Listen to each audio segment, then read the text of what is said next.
My name is Tom Weatherston, and I retired 21 years ago after almost 40 years of teaching public education and using theater basically as a tool. And the biggest background that I had for doing well in this field happened when I was in college at Hiram, and my days on the Showboat Majestic. And here I am, running close to my 84th birthday, and I wanted to tell that story so that my kids and my grandchildren and great-grandchildren and good friends and maybe some former students and maybe those folks at Hiram who didn't have any connection to the Showboat when it was in operation. So I asked my son Doug and my daughter Emily to help me out, kind of interview me. And my grandson Ben is filming this. And we hope that we'll tell the story well and it will be interesting and fun and of some use.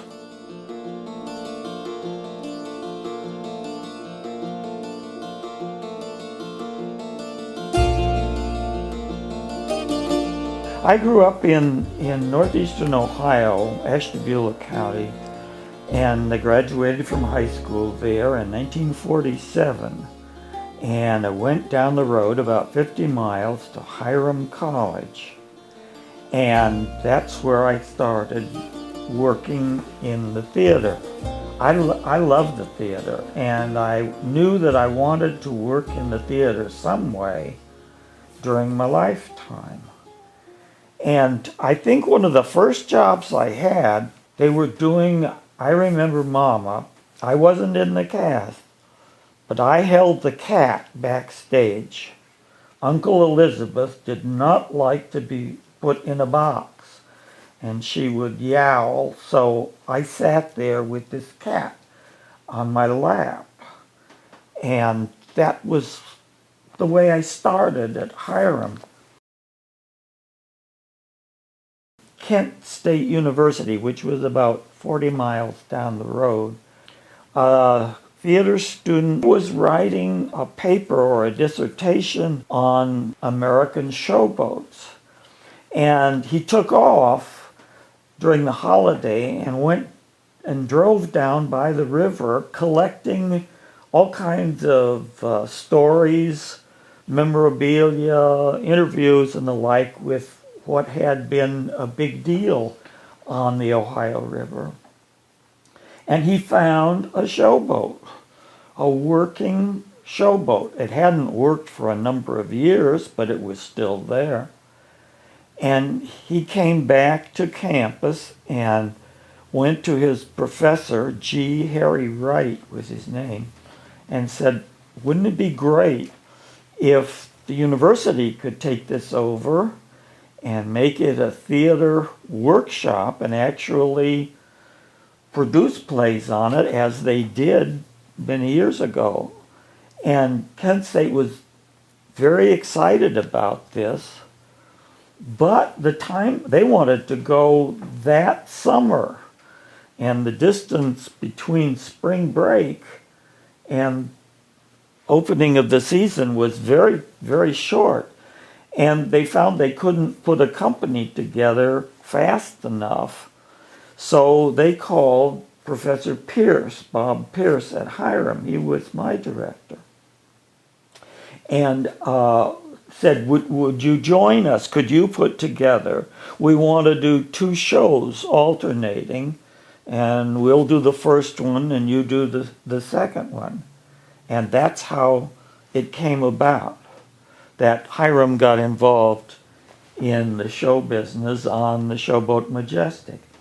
Oh, there's one other thing I need to tell you. One exciting thing happened my first year. I was asked to be a part of a little company that produced our town on the weekends. We'd go to various schools, gymnasiums and the like, and perform the show. And I had very small part. I played both Joe and Cy Crowell, the newspaper boys, and I also played the organ for choir practice. I wasn't the choir director, but I played the organ. I had a wonderful time. And it was the first time that I had worked with an adult. The director, Mr. Pierce, played the stage manager, and Mrs. Gibbs was played by an English professor, Miss Vincent, Mary Louise Vincent. And to be acting with your college professors was a big deal, and I learned a lot from them.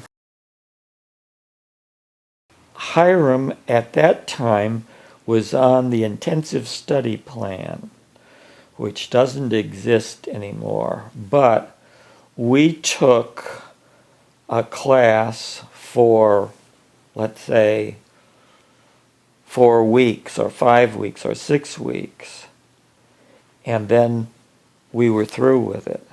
So we could take off a term in the spring and not mess up our schedules. Mm-hmm. And the same thing was true in the fall, which the captain wanted us to play more than June, July, and August, because the weather was still good and you could do business. Mm-hmm. And I was on 3 seasons of, I think, 11 months. Our first show that we did was You Can't Take It With You. And I was cast as Mr. DePina, and we worked at school at Hiram, and then we went on to the boat. That show has quite a large cast, and we couldn't cover it with the people that we had put together. I think there were only 2 or 3 freshmen, and I was one of them, and I was very proud of that. So we had 2 of the females from Kent State played 3 parts in You Can't Take It With You, and it was a good show. We had a lot of fun. The Showboat is a barge, on a barge, flat bottom. It has no power itself. It's propelled by a pusher boat with a paddle wheel in back. And ours was called the Attaboy. It doesn't exist now. It burned. The captain chose the itinerary. He knew in his head these little hick towns that you'd pull up to the bank and there wasn't anything there except brush, and they had a machete and you'd go out and whack, whack, whack, and in some places they'd have to dig steps, do steps in the clay to get the audience down. And somewhere 1.5 miles away there was a town. And he was very seldom, if ever, wrong. He would say, it had a calliope, a real calliope, a steam organ. If the wind is right, you can hear that 7 miles away. And, how do you learn to play a calliope? There's nothing quite like it. There's no mechanical advantage in pressing the key down. You have to press hard enough to open the whistle with, I don't know how many pounds of steam behind it. They have to keep the steam up because if the pressure goes down, everything goes flat. Mm-hmm, mm-hmm. And a girl from Kent State, Felice, was the player of the calliope. In some of these towns, they called it the calliope. The captain would call it the Calliope quite often. So they would hear the calliope and know there's a show. Yes, before you came, as you were approaching down the river, up the river, they would get the steam up and they'd play the calliope, and people would hear it, and it was terrific publicity. You couldn't ignore it, you know. It was loud.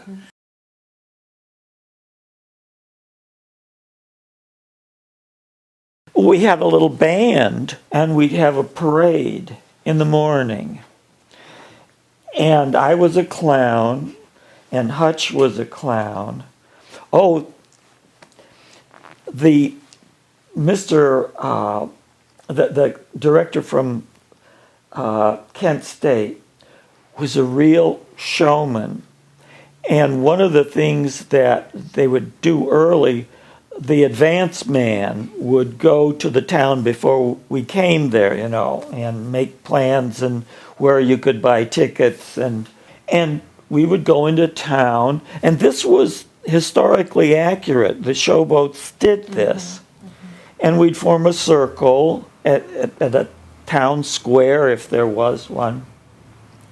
And they'd do a spiel about the show, when it was going to be done, where they could get tickets, how much they would cost when the show started and everything. The band would play, and then we would march back to the boat.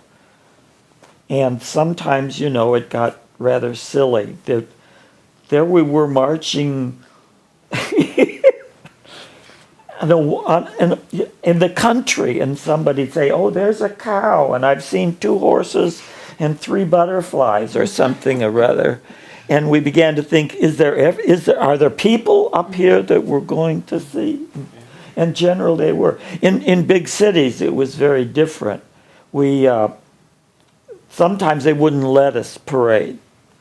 But we were in Cincinnati, and Christy John was the advance man.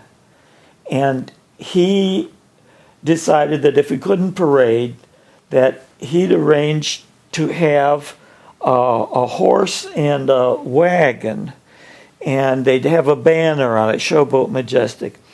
And Miggy, who became my wife later on, we were doing a number in the vaudeville dressed of the period, of the Showboat period. And we were to take this and drive it through downtown Cincinnati. Well, we found out that it wasn't a horse, it was a mule.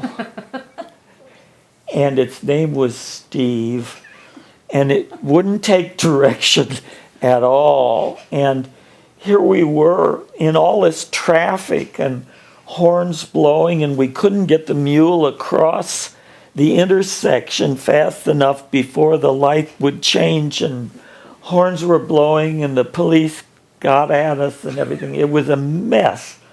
It was horrible. But I guess we did, you know, people knew we were in town. Right.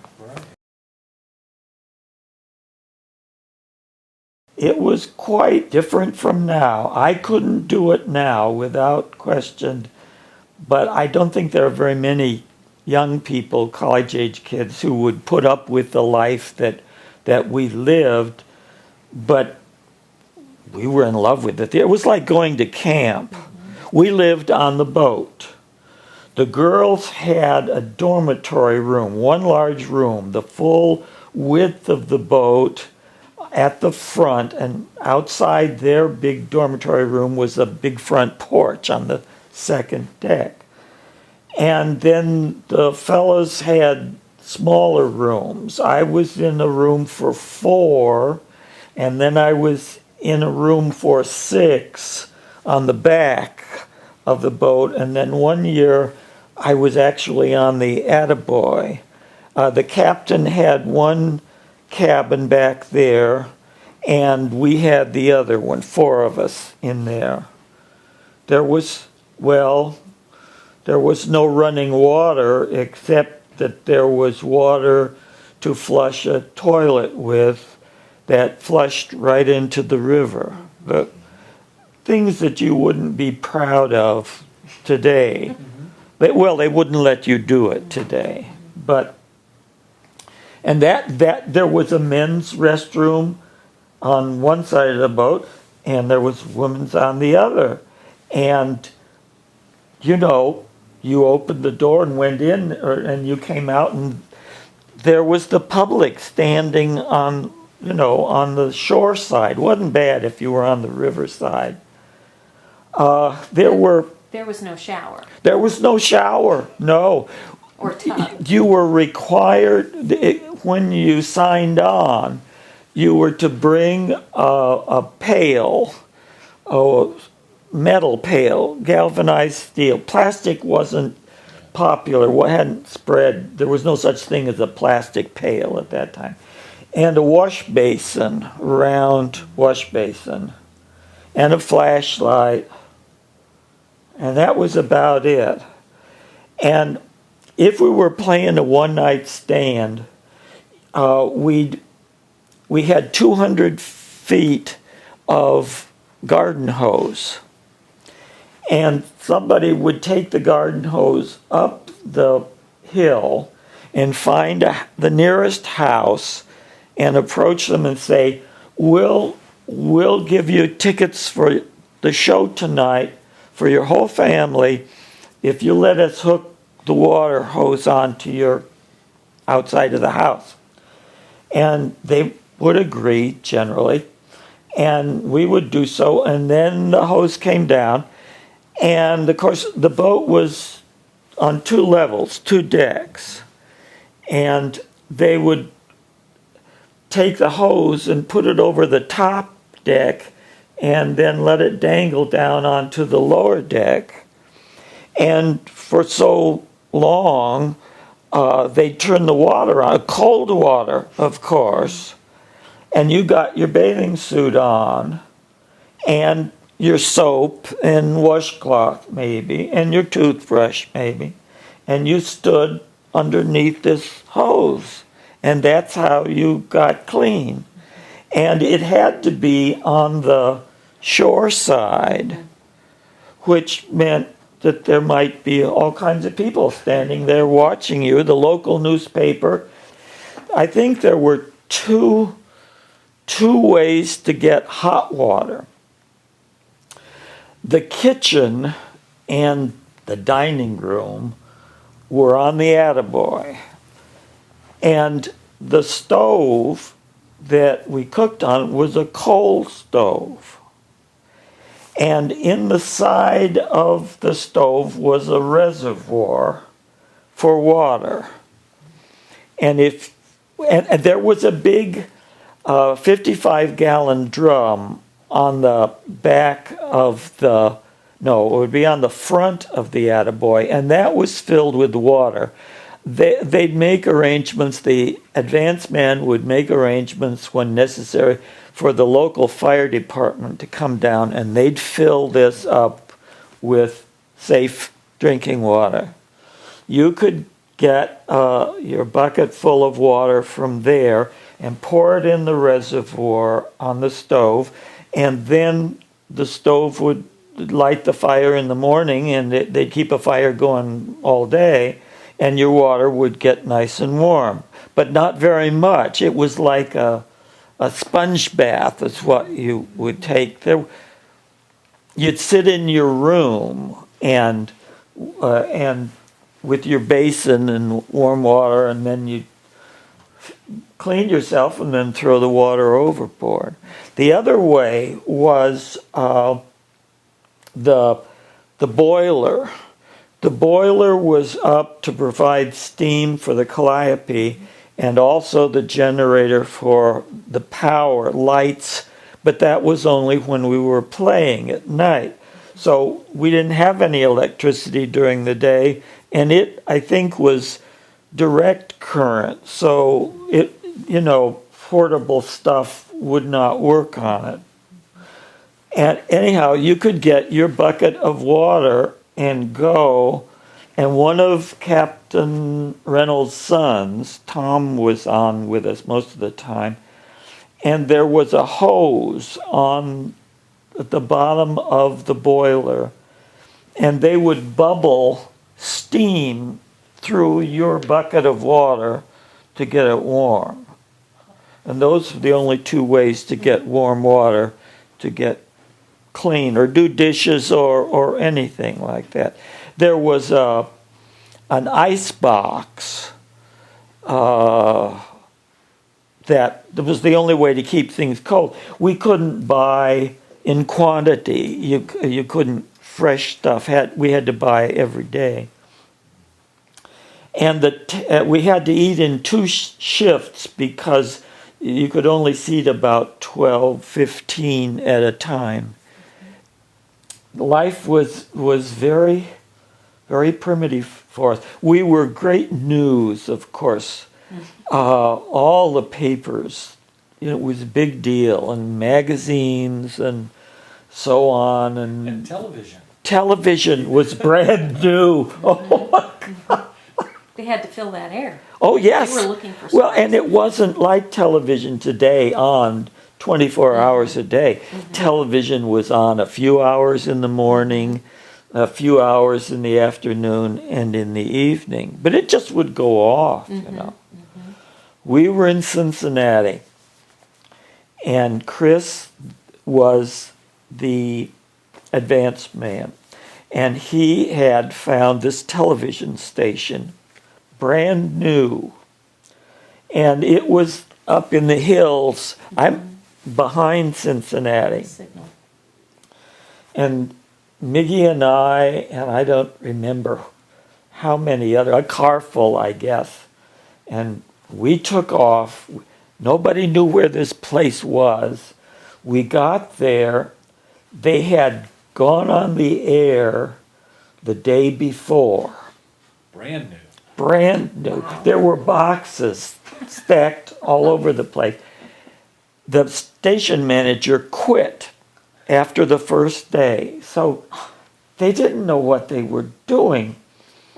And we were to be guests on one of these chit-chat shows where a woman sits there and interviews you about doing the show, you know, and how much fun it must be. And Miggy and I were going to do our act from the vaudeville.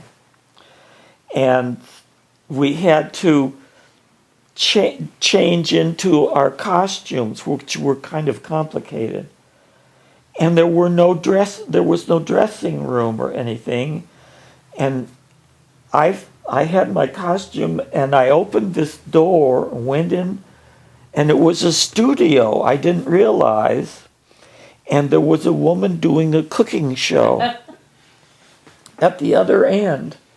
And when I walked in the door, she said, "Remember, ladies, you can make little meatloaves or you can make big meatloaves." And I thought that was the funniest thing I had ever heard in my life. And I started laughing. And she glared at me, and I backed out of the door trying to find a place to change. So I went in this office. There was nobody there. So I was changing, and a man came in and said, "You got to get out. I've got to make a phone call." And he was out again. He left. I went back, finally got in the costume, which was, I was underdressed with another costume.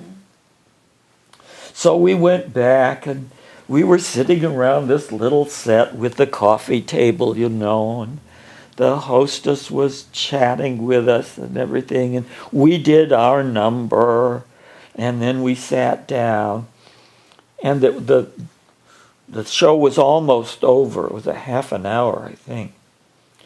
And all of a sudden, the set fell over on top of us from the right, and I looked, and here stood a little boy, about 8 years old, who had opened a door from the outside and hit the board they had that gave the ball game scores, and it hit the set that housed us, and all of this fell in on top of us, and that was the end of the show.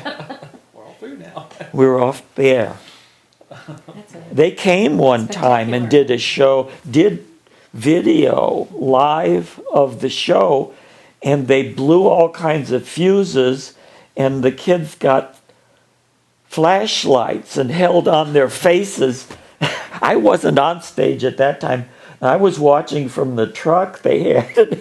Here were these ghost-like faces that would fade across here, and then another one would come across there. You did what you had to do, you know. It was hilarious. live theater. Life magazine, the photographer was with us for a week. He didn't live on the boat, and that was a good thing because he would get a motel room or a hotel room, and that meant we could go up there and shower and take baths. For a week. That was the best week ever. Yes.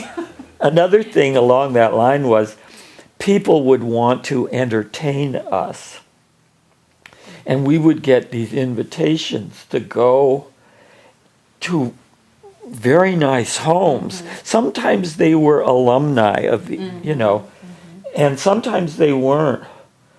And one very lovely homes, and sometimes the hostess would be in a gown, you know, and all this lovely food. And I remember one time I was eating this lovely stuff, and the hostess came over, "Is there anything else that you would like?" And I thought, "Oh, lady, if I could take a shower in your bathroom, that would be the most wonderful thing in the world." 'Cause I had done sponge baths in the restroom of the bus terminal, you know, because there was warm water there.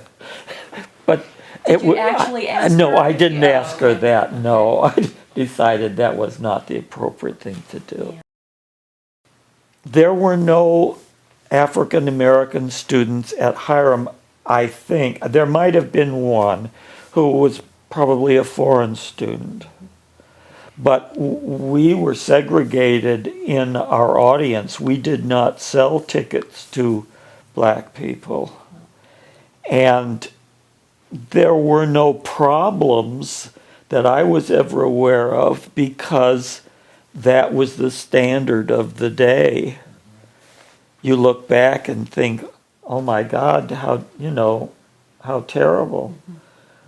And we did blackface on the show. The two servants in You Can't Take It With You, Reba and Donald, were played by white students in blackface. And nobody thought anything of it. You would be very embarrassed to do a thing like that now. Yeah, very, very, very different. We did everything except move the boat. The captain and his two sons. But we helped. Several of the fellows helped. You had to get the stage plank on and off, and to push off and so on. The Showboat is very clumsy. We always made our move early in the morning at daybreak because the wind hadn't come up yet. When the sun comes up, the heat starts the breezes to blowing. So you could go to sleep in one state and wake up in another on the other side of the river. You know, you can go to the Showboat today. Yes, It's we not did at last summer. Cincinnati. How, if somebody were to go today, they see that boat, how is it different 60 years ago? Well, they now have real air conditioning. They've done away with the balcony. There was a horseshoe-shaped balcony, I think 4 rows toward the front of the boat, and then just 1 row on each side that went down, and then the boxes. They've widened the stage. The boxes downstairs don't exist anymore. It goes clear to the outside edge of the boat. And But they're doing musical theater basically during the summer. It belongs to the city of Cincinnati, I believe. And so these are not college students No, anymore? no, this is a kind of a resident company that they have. They're young people mostly. We saw them do George M., right? Very good. Yeah. And the thing that, since it's docked there, I kind of expected it to be stationary. And so it was interesting to be sitting there and all of a sudden have this sense of movement. Yes, right. What was it like during your time when you were On the really stage. On the stage, yes. It's wood. I think they have a metal base to it now, but ours was wood, and it would give.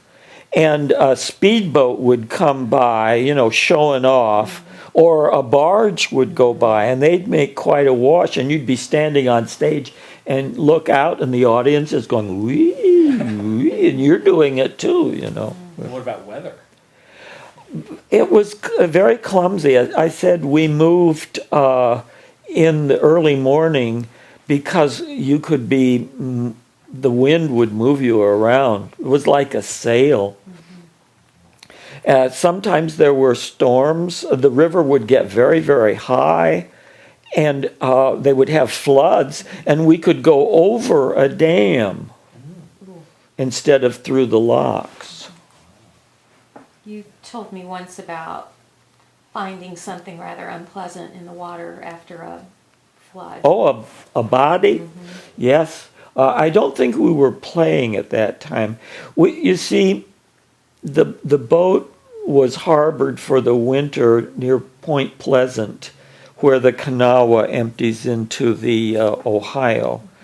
And we would go down on weekends to get things in shape, clean, build and paint some scenery down there, and the like. And a body washed up. They called the police, and it was taken away. I didn't know any. We never knew how it got there or who it was or anything like that.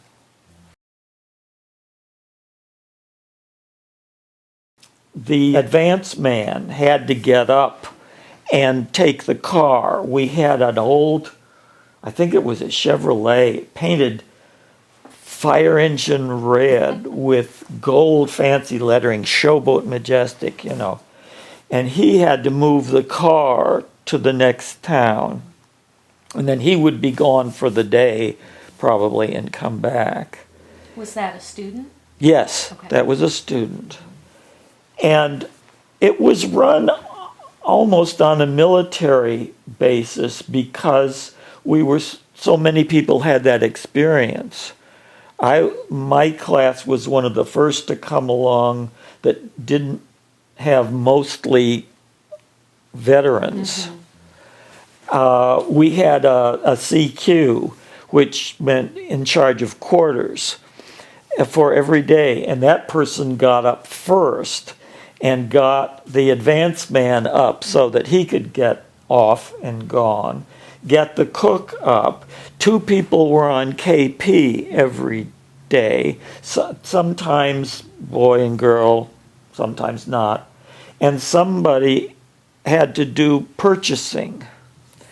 The cook would do a list for you, and the car would be there by that time. We would have been up, had breakfast, and docked. The calliope would play, so there was hot water, and then you'd get the keys to the car, and here's your list, but you've never been there before. And it might be a little town, and that was no problem because it only had one store, You didn't have a great deal of choice. No supermarkets as such. No carts to push around or anything like that. You'd take stuff to the counter, And some of us, one day we got back to the boat with our stuff. I didn't do this. I think Hutch did this. and they had 6 angel food cakes. And the cook said, "Where did you get the idea that we needed 6 angel food cakes?" And it was handwritten, and they said, "It says cakes, 6 cakes, cucumbers, 6 cucumbers you were supposed to get." So they took them back and got 6 cucumbers. Aw.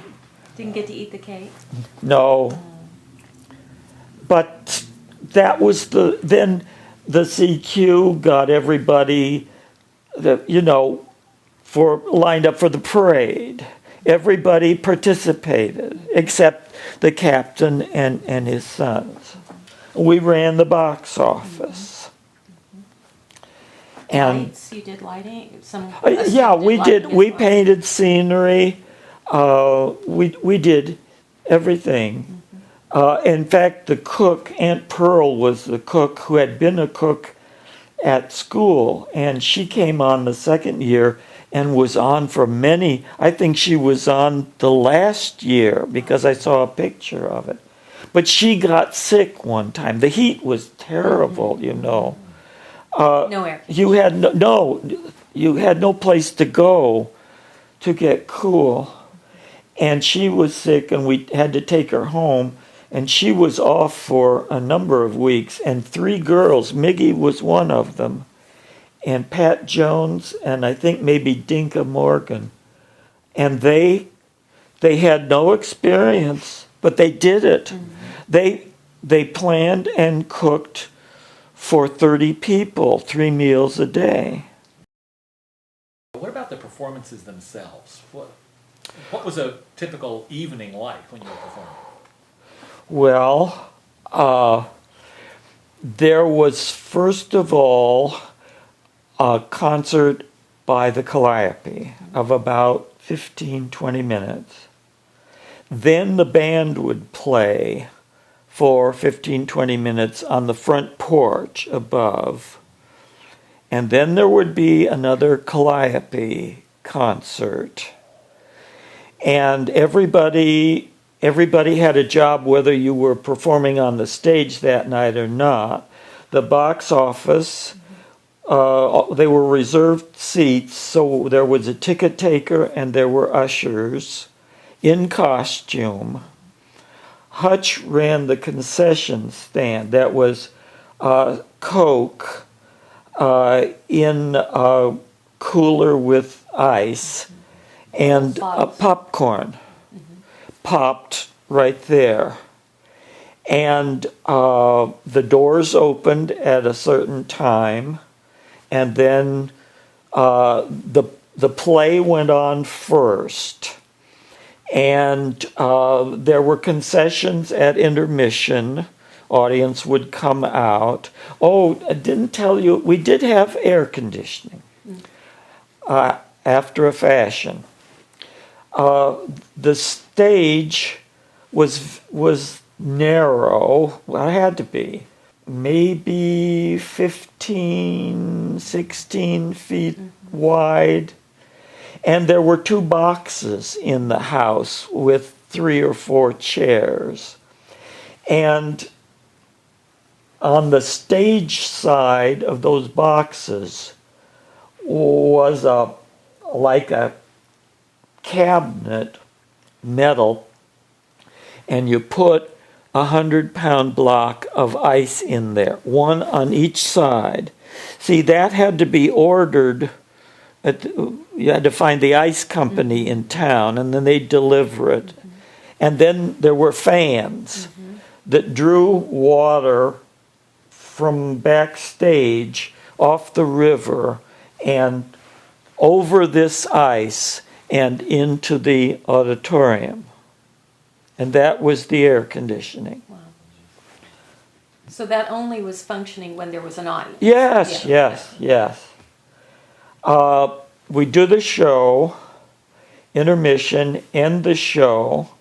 Then somebody did the candy sale. And that was a spiel. a fellow from Kent did it the first year, and then A.B. Brown took over and did it the next 2 years, I think, and memorized it. It was, it was just like the Music I Man. was just thinking that. Yeah, yeah. Your attention, and this big spiel. We were going to sell candy, boxes of taffy, and in every so many boxes there was a secret ticket. And if you got a ticket, you came down front, and then the curtain opened up. The set had been covered with blacks, and from up above was lowered a couple of shelves, and here were the stuffed toys and the paper lays and fans and carnival junk. Yeah. Yes, Yeah. right. And he kept this going, and then we sold. We had the box with the rope around your neck, and you had change. I can't remember. They were a quarter or 15 cents or something like that. And you knew which boxes had the prizes in it. So you'd get one going right away. And a little girl, a cute little girl, and she'd get the big overstuffed panda bear, which only one was given, and all of that. And then came the vaudeville show, 8, 10 acts of vaudeville, which we did. Miggy and I did a number that I created the first year.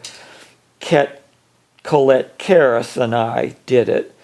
And what I found out that was very interesting to me, they kept that thing going all the years that the boat was on the river. A woman who was on the last season was a speaker at the the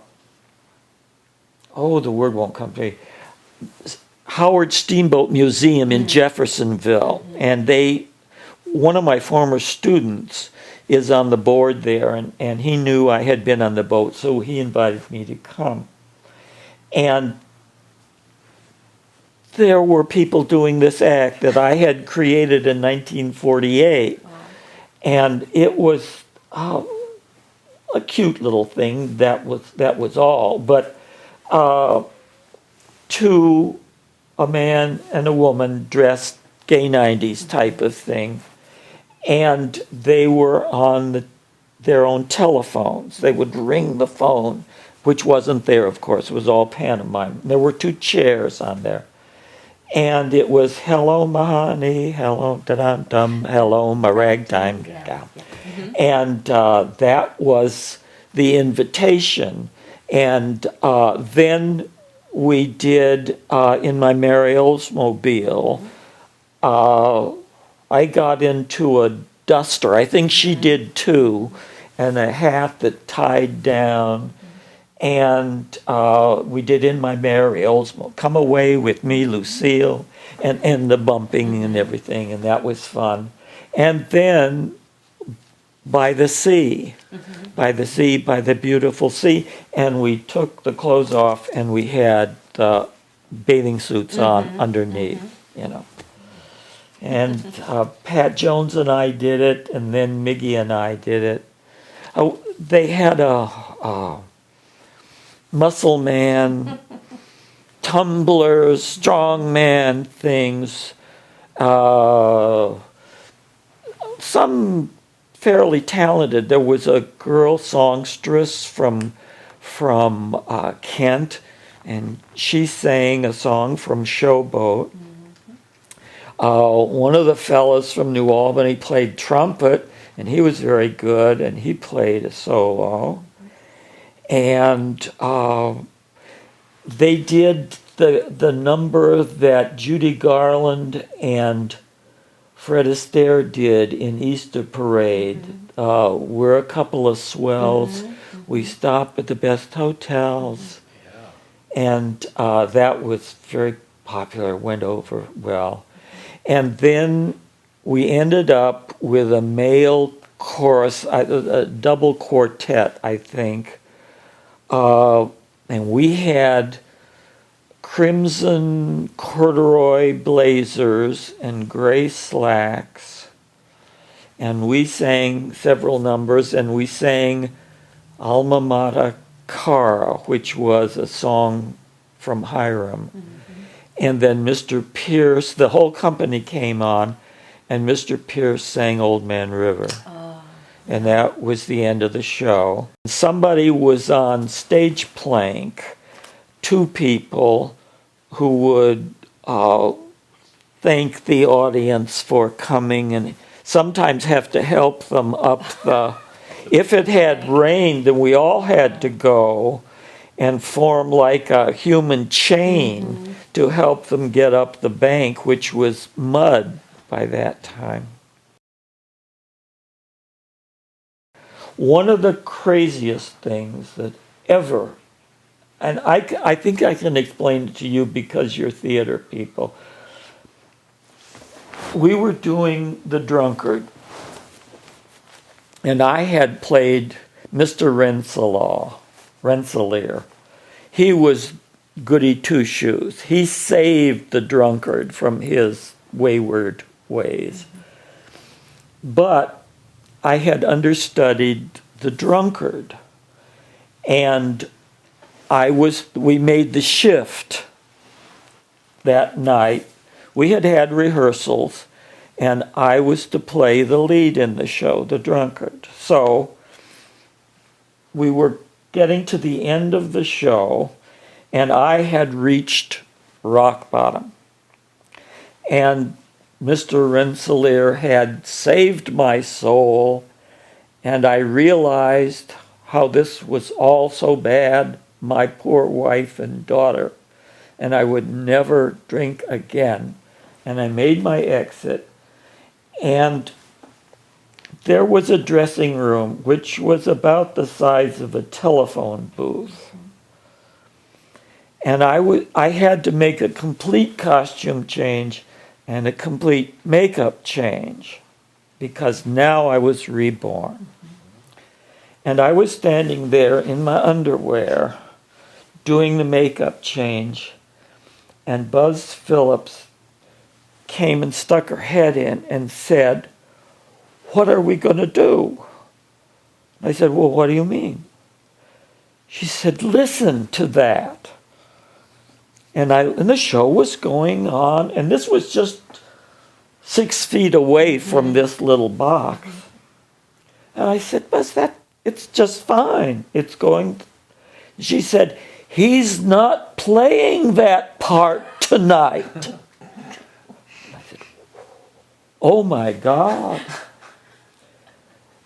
One of the supporting players was standing in the wings, maybe not paying too much attention, and he heard a cue, but it was his old cue from the role that he was not playing that night. And he picked up on it and made his entrance, and the guy opposite, they went right ahead and played the whole scene. And I thought, oh God, they can't resolve this until I get out there. And there I stood in my underwear. Well, we got the makeup and we got the costume in. And then they went back and played it with the right people. And the poor audience probably didn't know what in the hell is going on here, you know. We did this scene a minute ago with him, and now he's somebody else. And those kinds of things, that was the worst one that ever happened. But were there other prank type things that took place? You got college students. Yes. I will say they never did anything. The audience didn't know what was going on. Right. But one time, the electrician, Jerry Hendy, he wired the telephone that really worked. And we were doing a comedy, John Loves Mary. And I was playing the second male lead. And I had to call my wife was in the maternity hospital getting ready to have the first baby. And I had to carry on this conversation with a nurse, supposedly, and listen to the dialogue that was going on to get my cues. Mm-hmm. And I picked up the phone, and I could see him in the orchestra pit. He was as close as I am to you. Mm-hmm. And he said, "This is the hospital," and I wanted him to be quiet. He wouldn't be quiet. And I had to say certain things, and I had to listen for certain things over there. But I didn't break. Didn't break. Another terrible one, the same show, the same character. We had been playing that show for quite a while, and the stage was one of the coolest places during the day, so a lot of people would come and just hang out there. And all people smoked. Most of them smoked at that time. Well, props had not cleared. This character had to eat caviar from a bowl, and they were using raspberry jam. And it was there, and somebody used it as an ashtray and put out several cigarettes in this thing, and props hadn't checked it. And I didn't wear my glasses. Mm-hmm. I wasn't seeing very well. And I got a mouthful of raspberry jam and cigarette butt in my mouth. Oh God, it was awful. And the whole point is that he's eating the caviar as if it were peanut butter, by the spoonful. This is wonderful. And they're trying to stop him because this is expensive. He's in a senator's apartment in Washington or something. So you had to enjoy it. Oh, yes. Another one, we were doing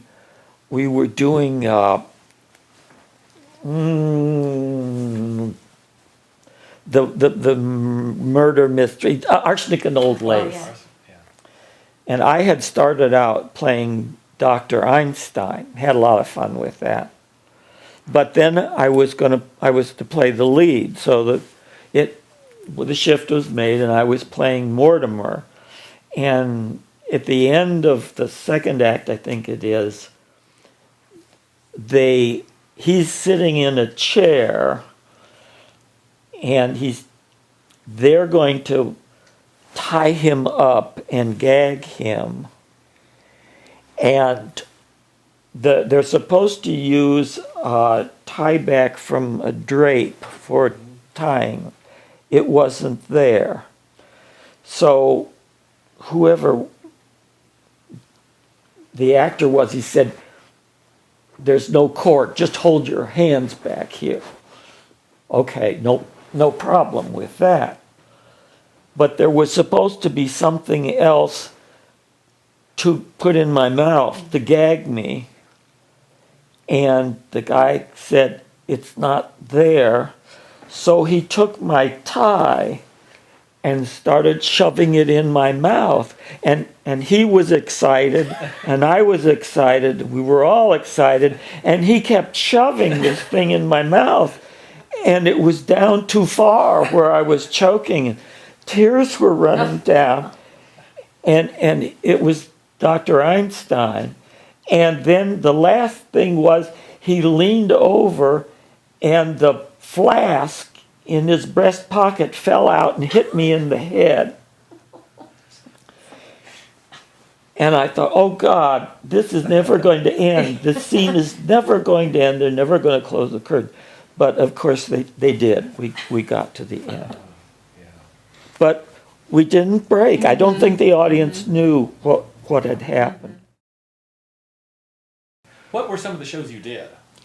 Oh, we did You Can't Take It With You. We did Under the Gaslights, which was an authentic melodrama of the era. Kent State did 10 Nights in a Bar Room. We did Arsenic and Old Lace. We did John Loves Mary. One summer, I think it was the second summer, somebody got the idea that there might be an audience for children to do a matinee of marionettes.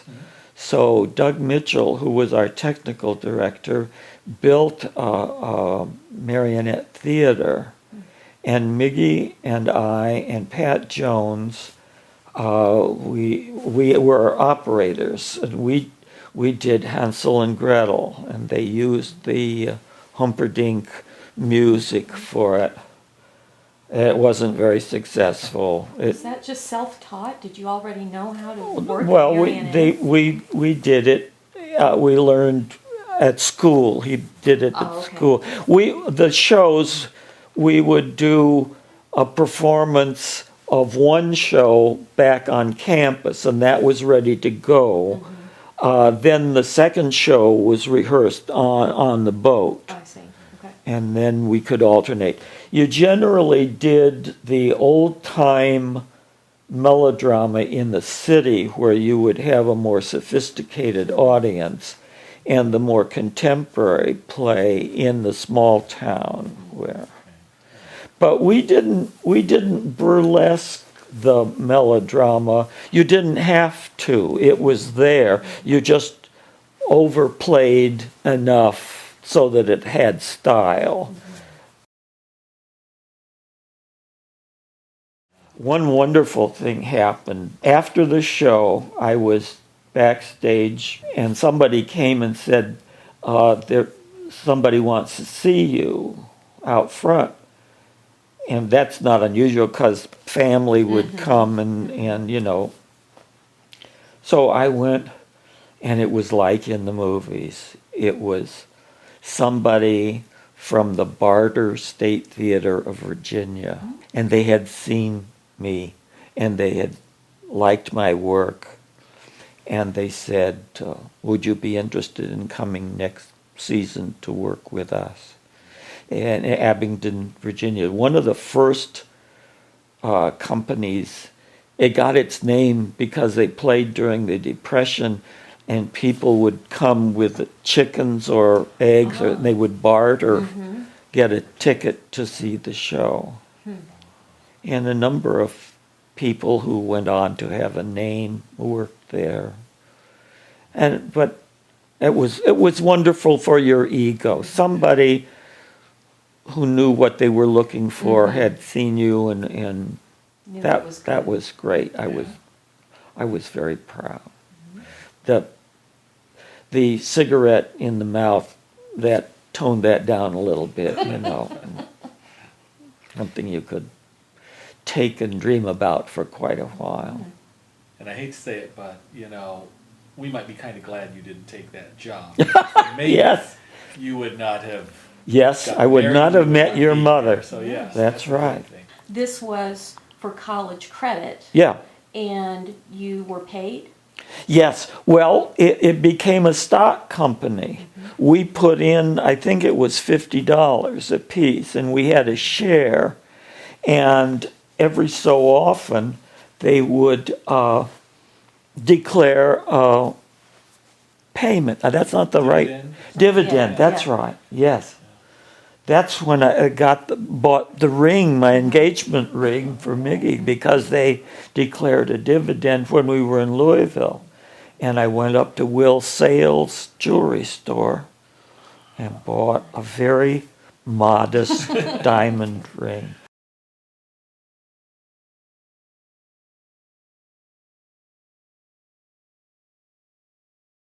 One thing close to the end here. One of my dearest friends on the boat was A.B. Brown. His name was Adrian Brown, but he went by A.B., which became A.B. And he was a veteran of the war, and he was going to be married to Eileen, and she had come on the boat as house mother. This is a word that isn't used much anymore. No, it's not. But Yeah. the girls had hours on board the boat. Just the girl. Just the girls, yes. Unfair as that was, but Yes. that's the way it was.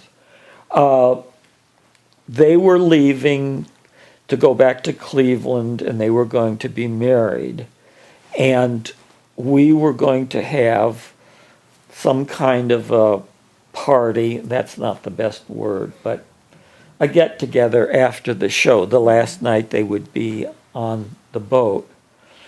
And the captain was, he took care of the pennies, you know. And the minute the last patron was off the stage plank, he turned the power off. So we oftentimes had to take off makeup and so on, either by flashlight or kerosene lanterns back in the kitchen. And I came up with the idea of doing the soda fountain scene from our town as a gift to Abby and Irish, which speaks of two young people deciding that they really do want to spend the rest of their lives together.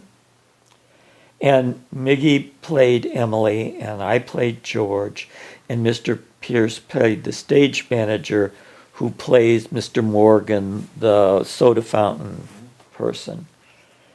And in the kitchen, everybody there with light from a kerosene lamp made it very, very dramatic. It was beautiful. Mm-hmm. And we did a very nice job, the three of us. And then when I got home, I got a letter from A.B. saying that he couldn't speak about it at the time that it happened, but it was a gem in his life. And I have that letter somewhere at home. It meant a great deal to me.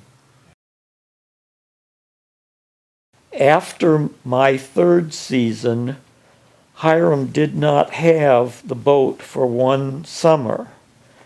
The captain was sold a bill of goods, I think, by some professors from the South somewhere, and they wanted to take theater to the uncleansed masses, you know, not the spirit of the Showboat. And I remember Miggy and I married. Doug was on the way. I was being drafted. We drove down to the river. I don't know where, but we saw a production of, I think it was The Voice of the Turtle, a very sophisticated drawing room comedy. And the audiences didn't know what was going on, and they weren't responding, and it was embarrassing. And after the show, we went backstage around to see Captain Reynolds, and he said, "Can't you two please? Isn't there some way you could come back?" There's no way that we can do it. But that only lasted 1 year. I came to New Albany because of the boat, because we had played Louisville. And I met Shirley Pugh, who was a writer, and she said, "You do good work. I would like to write some things for you." And she did when I was in the Army for 2 years after the boat. And I came down to visit after I got back, and she took me around to all the schools. But it was late. I got out of the Army late June. And Nothing was available. Went back to Massillon. We were staying with Miggy's folks. You were there, of course. And got a phone call. We've had an unexpected resignation in the English department. Would you be willing to teach English for at least a year? They had a theater director, Cal Knobloch, did nice work. And I said, sure. God, I needed a job. I had a wife and a child and no job. So sure.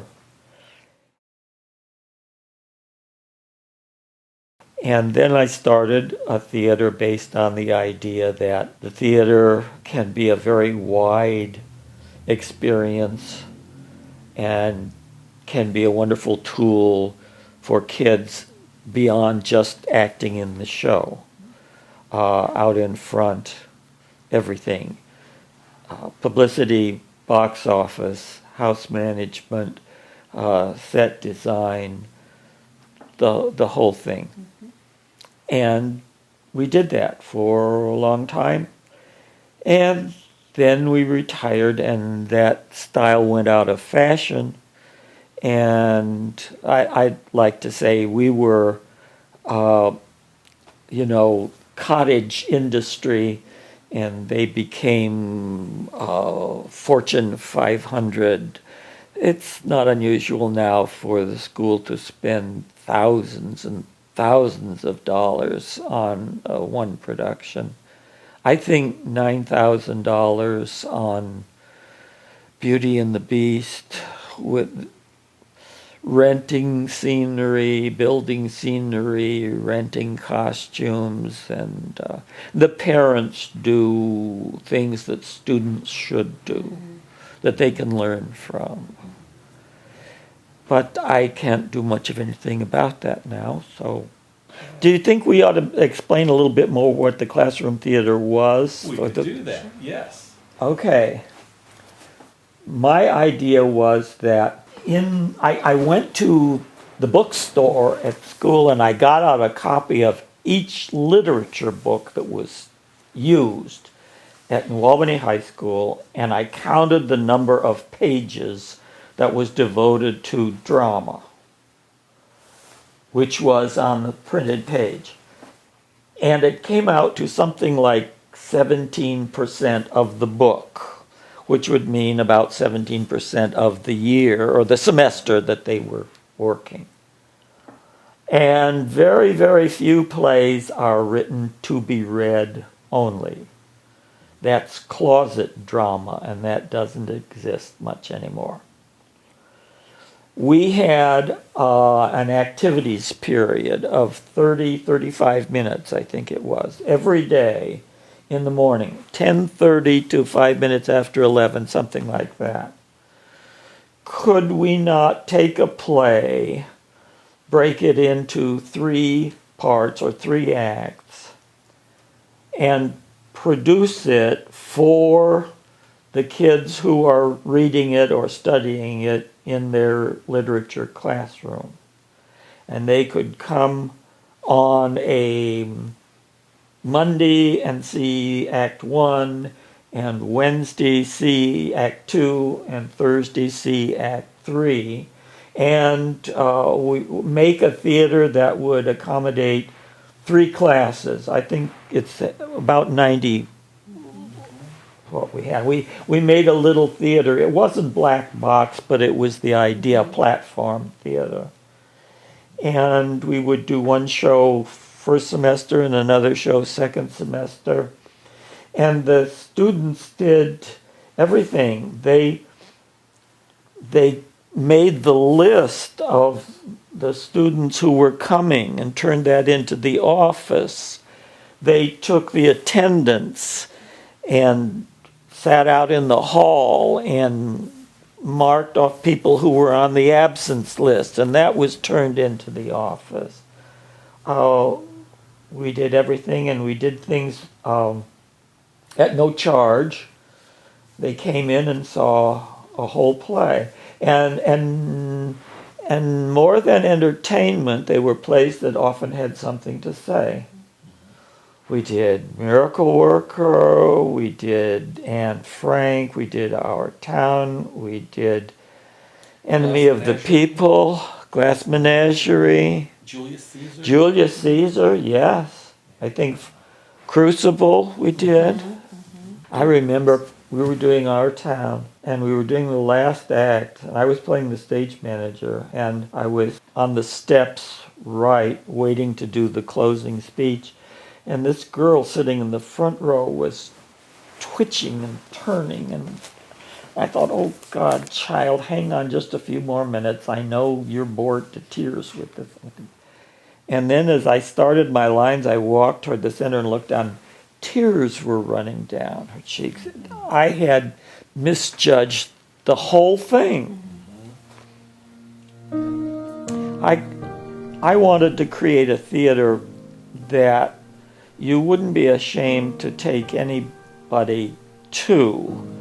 That was a part of my directing, because I would tell the kids, your mothers and fathers love you. They will tell you that it's great no matter what. I don't love you. I want you to be successful in this. That wasn't true. I did love some of them. They've become some of my best friends as adults. And it was very rewarding. I'm proud of the work that we did. It was work I thought that you didn't often have to make apologies for.